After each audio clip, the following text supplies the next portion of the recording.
Okay, we're live. Welcome everybody to this remote interview. My name is Lisette and I'm interviewing people and companies doing great things remotely.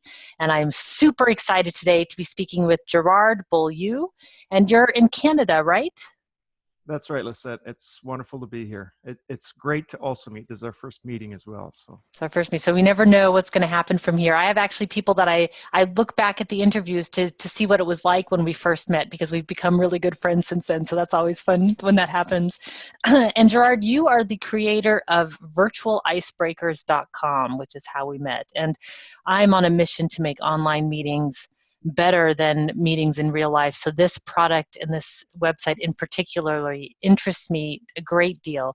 For people who are watching or listening to this on the podcast, you can send your any questions that you have to hashtag remote interview on Twitter, and we'll get those answered now or in the future. So Gerard, let's start with, tell me a little bit about yourself and your background, and then how Virtual Icebreakers came to be. You know, actually, the way I'd like to start, well, with yourself and your background, but tell us what your virtual office looks like. Let's start with that, and then we'll get into virtualicebreakers.com. That sounds great. My virtual office, it's changed. It's morphed a bit in the last little bit. Right now, I'm in a virtual office right now in my home. I also do some co-location in a environment that's here in Kamloops called the Kamloops Innovation Center, which is an incubator program for small startups. And so I spend a little bit of time over there as well, just to get sanity back sometimes after you've been in a remote office. I'm sure you know what it feels like. For many years, I've been working in a remote office as a manager in a corporation, and that was at a previous in a previous home. It was in the basement, which I wouldn't recommend to anyone, where there were no windows, not a very pleasant environment to work in remotely.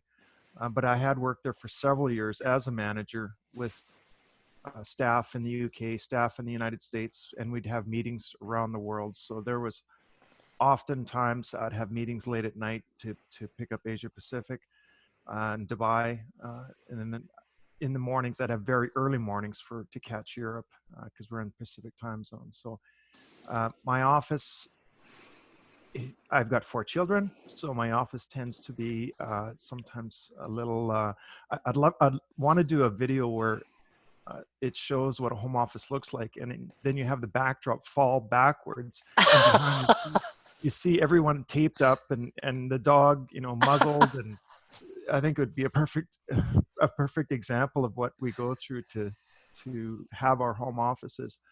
The flexibility, unbelievable though. Like I'm sure you know what I'm talking about. So by flexibility, though, what do you mean? What is it that, I mean, for me, I like to go running in the middle of the day. That is sort of my guilty pleasure that I love working from home from. When I went to an office, I felt really cooped up. Like, I really would like to go running right now and just think through some ideas, but I'm stuck in this office. So, but what does the flexibility mean for you? Is it spending time with your kids or? The job that I was at just prior to making Virtual Icebreakers, I actually worked out of an office in Atlanta, which meant that I was 3 hours off from their time. Now it meant early mornings, but by the time 9 or 10 o'clock rolled around, half my day was already gone, which was great because at 9 or 10 in the morning, I'd walk outside and the house that I was living in was like, it was a creek in the back, beautiful, just a beautiful mountain city is where I live. And it used to be amazing. At the same time, I'd feel guilty for doing this because I knew that my corporate counterparts just did not have this. And so I'd feel guilty where I'd be able to walk back, go look in the garden and just do these amazing things in this wonderful setting. And I've learned now that that's we have to take the good and the bad and not feel guilty for some of the things that we have taken advantage of as being a home office. On the flip side of that, I would have meetings at 10, 11 o'clock at night because because I was dealing with Thailand, because I was dealing with Dubai. So there's advantages that you have of being in a home office. And I've learned that I shouldn't be taking or letting guilt take over some of the great things about being able to just stop and go outside and see the wonderful environment that I'm in. Right, and you're in British Columbia, Canada now. I'm not sure if we mentioned that before. Yes, it's in Oh, the interior of British Columbia. okay. And so let's talk about how Virtual Icebreakers came to be. What is the story behind why you made this, and what your hope is to do with this site? I can't wait to start using it, by the way. So, The way the virtual icebreakers came along, it was actually been in my head for many years. I mentioned before that when I worked for, it was a company called Wood Group based out of Scotland. When I worked for them, what I always would end up doing is every week we'd get into a conference call, and it was all audio. Some of my staff I've never met, and we just go through the rigid agendas. And and what I ended up doing one time was, like, we had a quarterly review, and I asked my boss, I said, is it okay if I go ahead and buy something to do an icebreaker? Because we do that. If we're co-located, we do that. We'd all get into a conference room, we'd talk about ourselves. And he's like, yeah, sure, go ahead. So I had my credit card, and I'm like, there's nothing. I couldn't find a thing. And at the time I said, okay, fine, I'm still going to do this, but I did it manually. And I come up with a game that was called the Animals game. Not come up with it. I found it on the internet, called the Animals game. And basically every participant chooses an animal that they feel most matches their personality. And I had the cheat sheet. I had the sheet that the research went into, is if you chose an owl, you're like smart and you don't necessarily make a lot of noise, but you're when you do say something, it's quite good, and you're wise. Versus if you're a lion, you make your decisions and they may be the wrong decisions, but you've made them, and there may be casualties, and that's the type of person you are. And so we all went around, and I coached everyone beforehand, sent them an email saying, pick your animal, and we'll reveal it in the first part of the conference call. And it was roughly about a 20-minute icebreaker, and it turned out really well. But what was frustrating with that is it probably took me an hour to an hour and a half of setup time, and getting the emails out and making sure everyone was coordinated. And I still wanted to have that credit card where I could just pay my money, get on with it, and not have to waste my time trying to organize this. So that idea sat in my head for quite some time. And it was probably 2 years ago, when I was in Kamloops here, that I came across the Innovation Center, the incubator program. And all of a sudden I was seeing the possibilities of this coming to life again. And so 2 years ago, I thought, okay, I'm going to try this out, see where it goes in a very small scale. And the initial feedback was positive, much like what you're saying. Well, that's interesting. I never would have thought of trying that. And then I went through a bit of a life change where everything just kind of got put on hold for a good year and a half. And I was still working corporate world, still feeling my, still feeling my soul kind of drifting away from where it wanted to be, not feeling the creativity in my life for quite some time. And roughly 10 months ago, I decided, that's it, I'm done. I quit my job, which is just something I never would have done before. Extremely risky and rewarding all in one. So I'm not sure what kind of chemicals are flying around in my head at the time, but I'm sure that there are all kinds of them, being anything from excitement to you name it. And I focused all my energy on virtual icebreakers, and the creativity that I was able to express was amazing, and I loved it, and I still love it. It's still a work in process. We released it April of 2015, so we're still refining this. And what I've been doing recently is reaching out to the network, or to my network, extending my network where I met you, and also other individuals like Dr. Espin in Vancouver, just off Howard my Espin, doorstep. indeed. Just off my doorstep, which I hadn't come across that website before, and I met him through you. So now we've got a call actually later today, and he was expressing he's like, that's an interesting idea. I like the content on there, which was amazing to hear, because he's been working this for quite some time. I've been doing this as an armchair virtual a game designer, for lack of a better word, and I call it engagement gaming actually, for a very short time. And for him to validate some of that was like, oh wow, that's a great feeling. I love that you guys are connecting. I love that you and Howard are connecting. I mean, for me, one of the joys in doing these interviews is actually seeing, you know, I'll look on LinkedIn and see that other people have linked with each other and are collaborating together. I mean, for me, this is a dream to hear that all these connections are being made. Think of the things that we can do when we get all this remote working right. It's going to be awesome. Exactly. I had followed Sandstone out of the UK for a couple years, and there's another site called Innovation Games, I think it's called. With Luke Homan, That's I right. think. Yeah. And both of which it was very interesting to me to see both of these come off the ground. And I've seen both of them also go through an iteration of their next level products.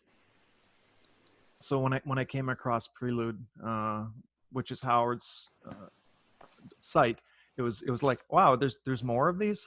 But after talking to Howard and Alan, it's like, oh, that's it. There's not a lot out there. And it's funny enough that our products are very complementary in that there's not a whole lot of overlap between them, because mine are quick. They're what you do at the beginning of the meeting. Sandstone is more of a longer game, something that I may want to venture into. Although if there's someone already doing it, it may be just, you know, you cross promote and just worry about the stuff that you've been working on, and don't move from there. And Dr. Espen or Howard's concentrating more on the training aspect of it. So. Right. I find that, and also that that everybody seems to have a particular niche, and the lovely part of the community, it so far seems that it is very collaborative, that people are very willing to help each other out and look at products and like, oh, this is your niche and this is mine and we can help each other in these ways. I mean, that's the way it should be. I think Yeah, that's a positive, innovative community there. I agree 100%. So what are some of the challenges that, so with these virtual icebreakers, what were some of the things you were trying to solve?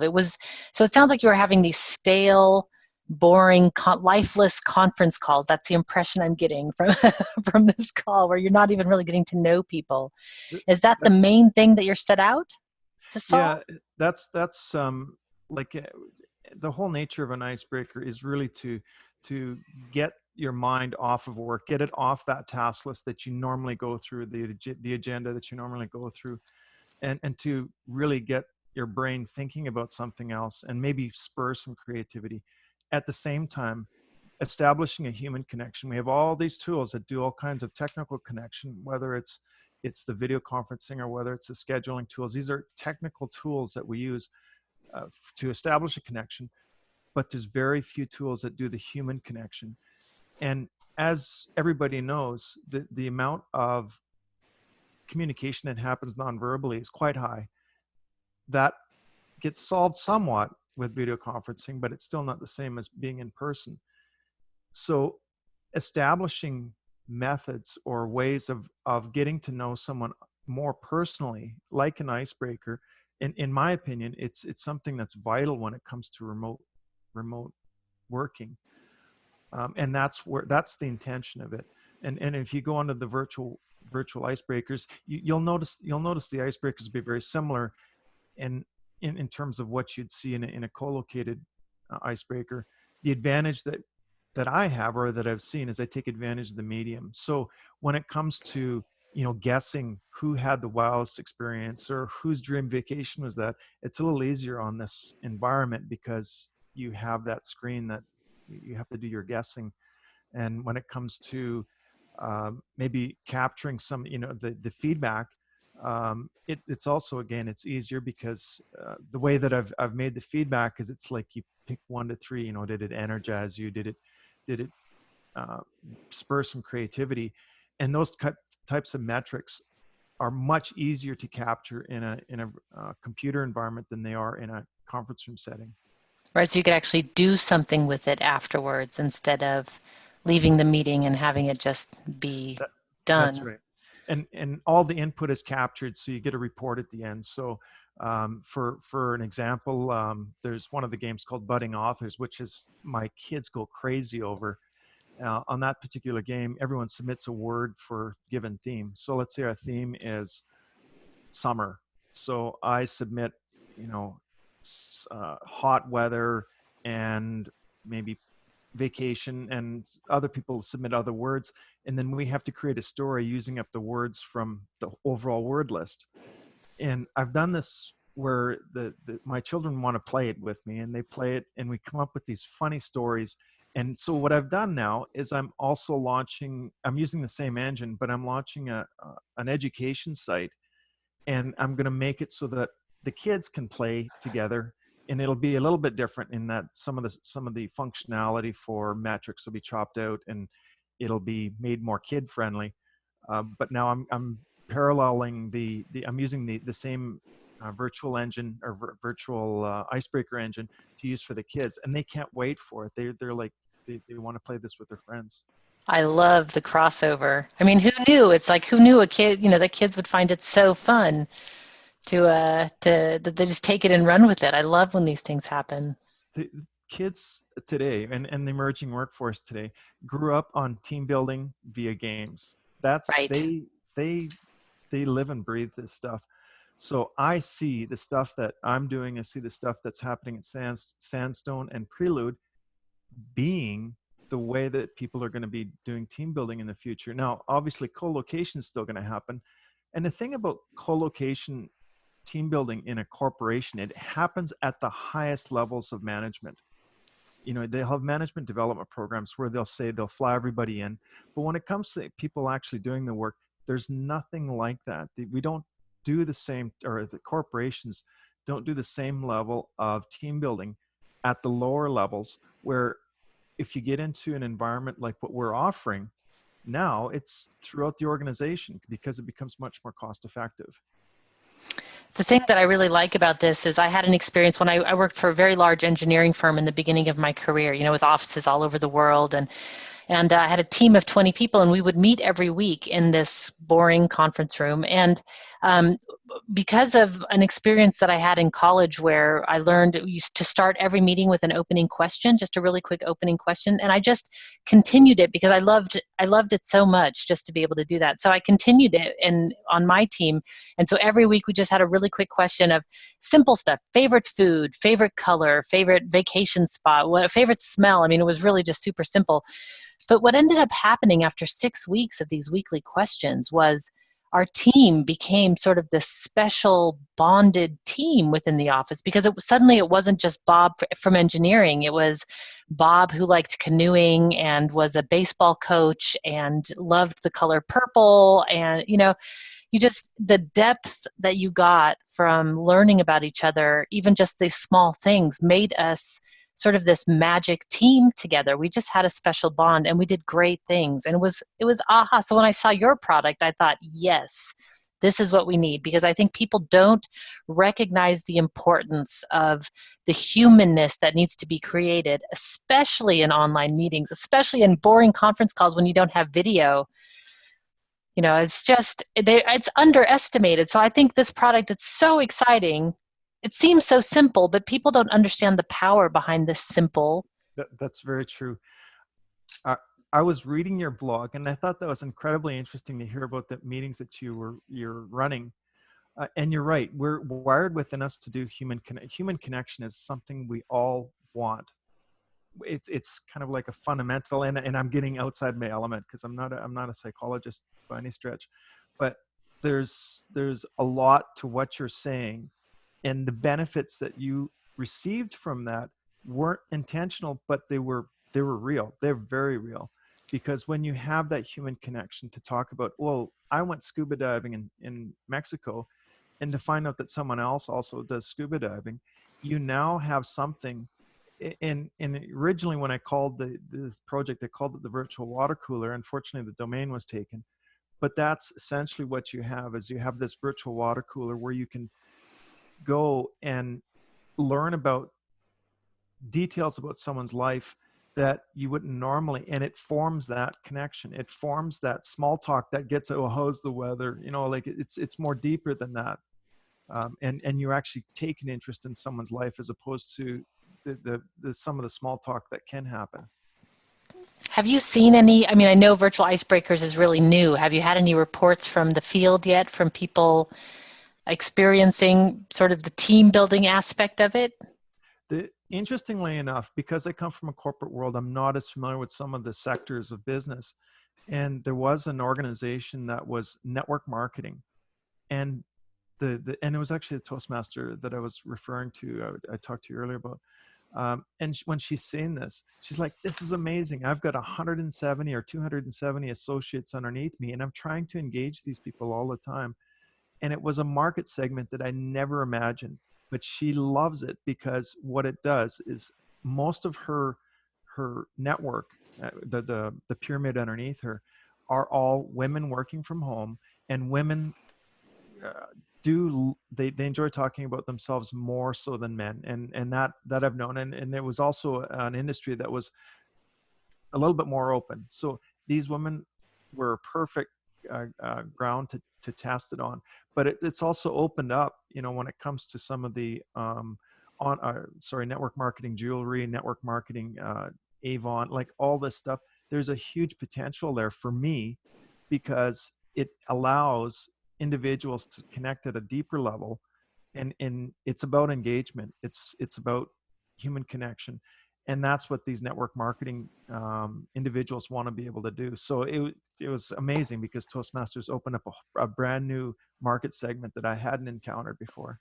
Love it. Love it. Especially love Toastmasters and doing that, because you're right. You meet the most random people, things that industries you didn't even know existed, which is always fun. Yep. Totally. So are there any people that have, I mean, what would be the reason for not doing it?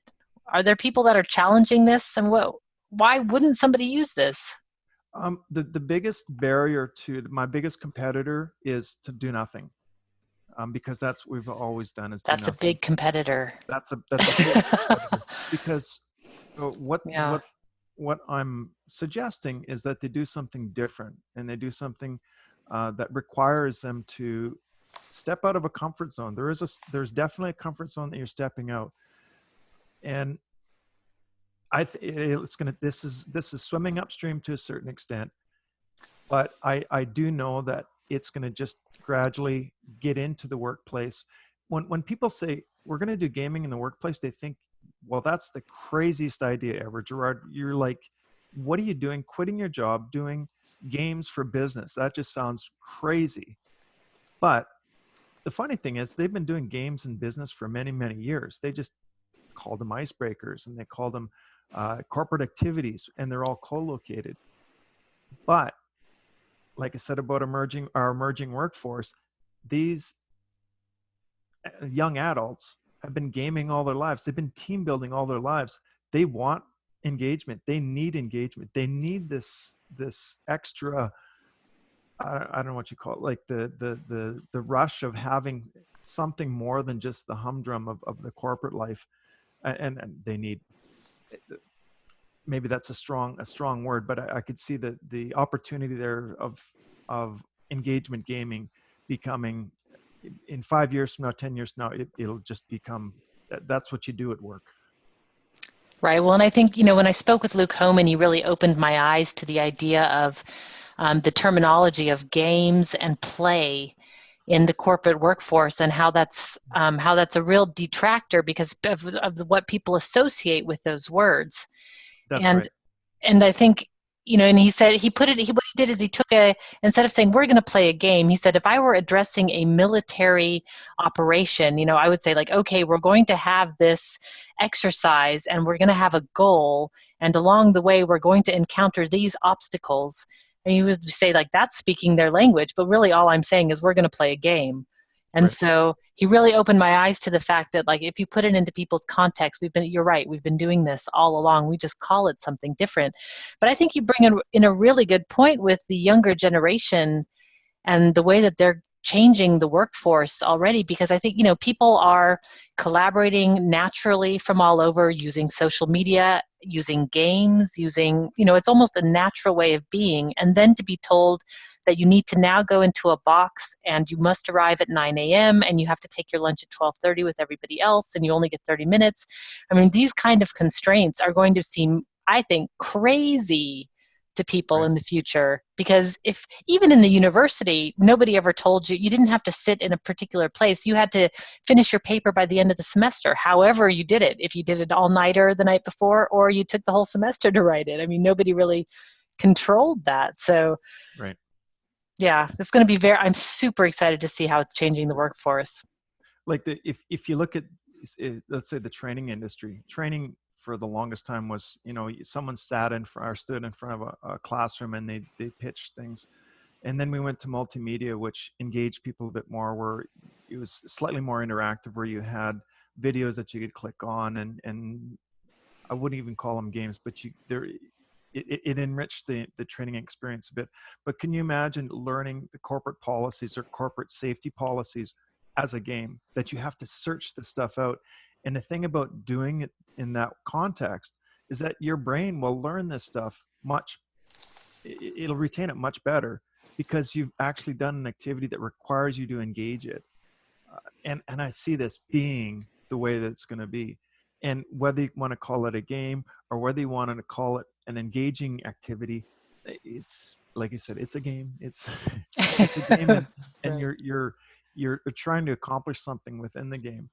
The stuff that Luke is doing, I've been totally amazed with, and I as soon as I seen it, I'm like, I want that. And because many times when we get into a conference room or a conference call, we have these automatic blinders that we throw up, and the blinders are just, I don't know, just the way that the meetings have been run, and there's nothing to pull off those blinders. Having the interaction of the game, in my opinion, pulls these blinders off and opens things up to go in a direction that wouldn't have happened before. So companies that do this will benefit from it. That's my take on Luke's stuff, and I think it's some of the greatest stuff that's out there in terms of engagement gaming for business. Yeah, I love the way he approaches problems. I mean, it's also another buzzword, and I always hesitate, but it just seems like so much more fun to solve problems in this way than it Yeah. is in the way. And also, I think online, what I'm learning is it's nice to have a shared space that everybody's looking at together.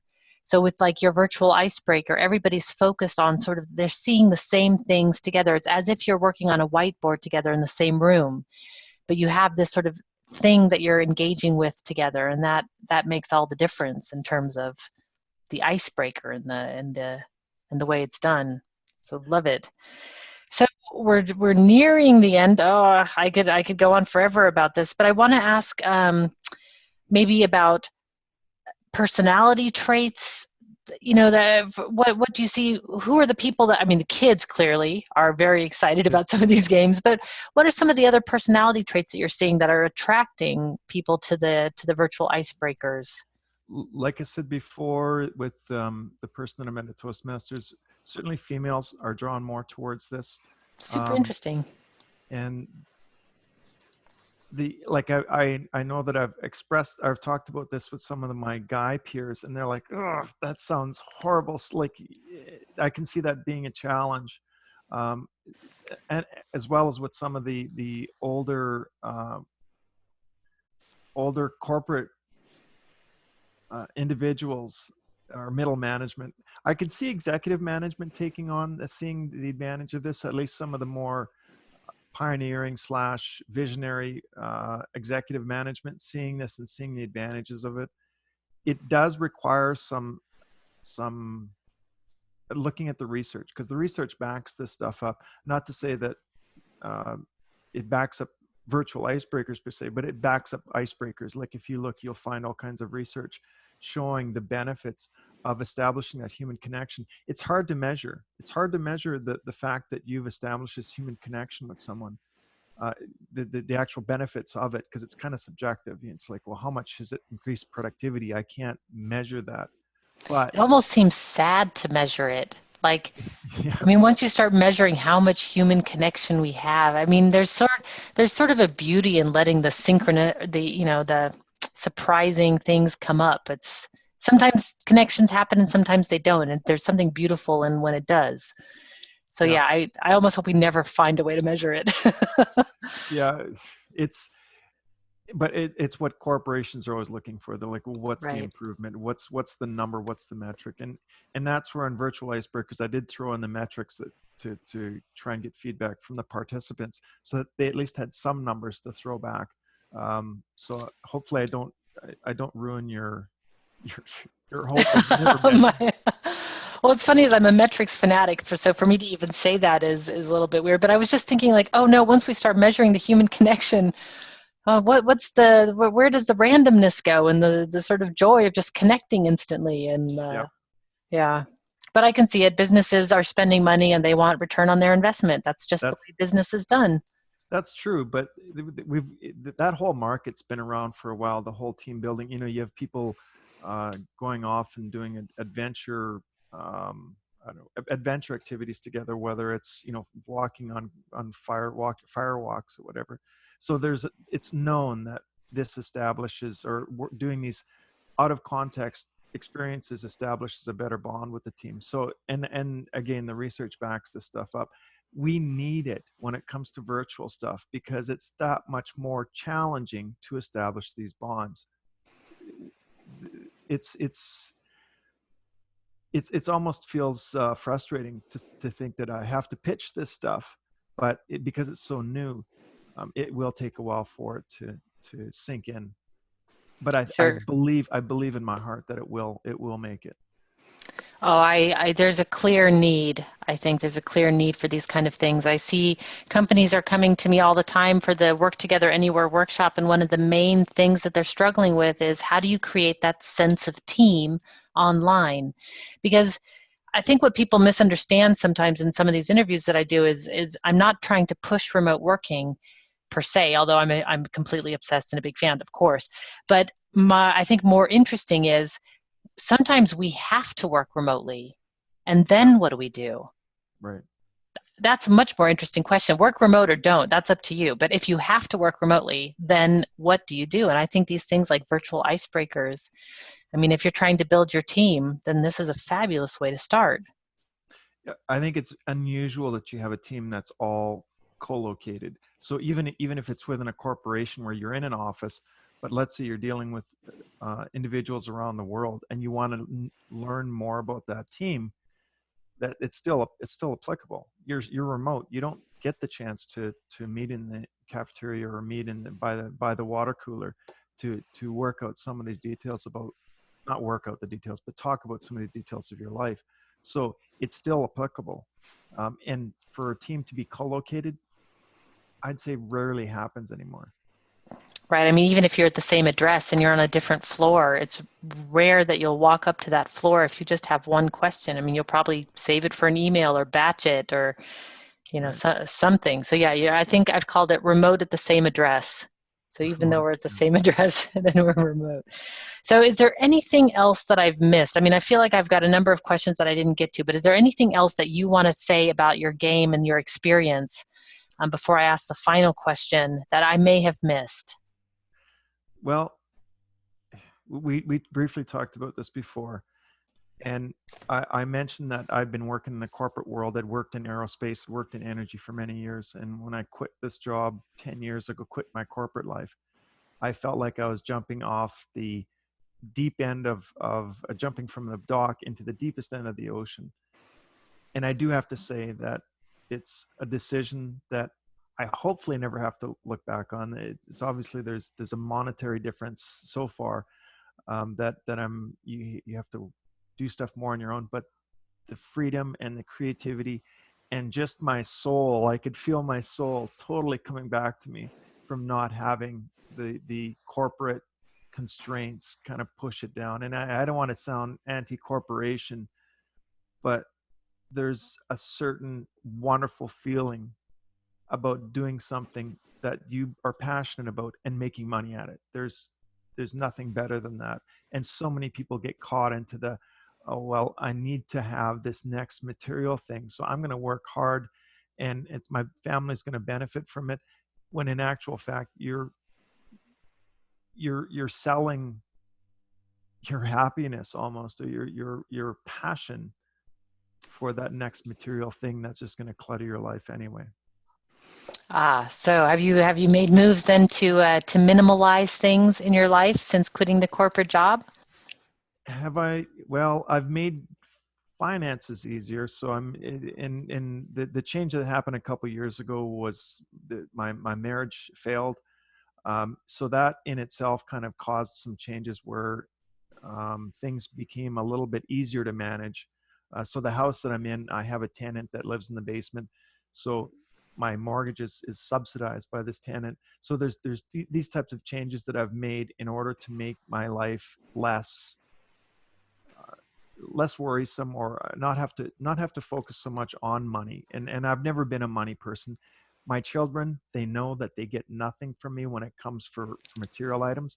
But even like last week, we went on a helicopter ride, and Cool. so I take the money and I give them adventures, whether it's adventure parks, going and climbing through trees, helicopter rides, camping, like simple tent camping, backcountry camping, hiking.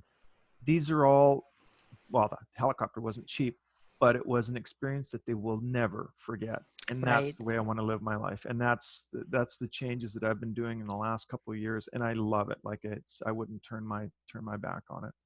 It seems the whole idea of having experiences over things is really become, I see it more and more, and I've had the same experience myself. I found the tiny house movement a couple of years ago, and it was like, of course, we don't need these huge places. And so I really scaled back to where I have a super small apartment. And sometimes I think, oh, I'd like to have more room. But on the other hand, not having so much stuff is super liberating in its own weird way. And Yeah. so I'm really relating to what you're saying there, and having the experiences over the stuff seems to be I hope that this is a trend that continues.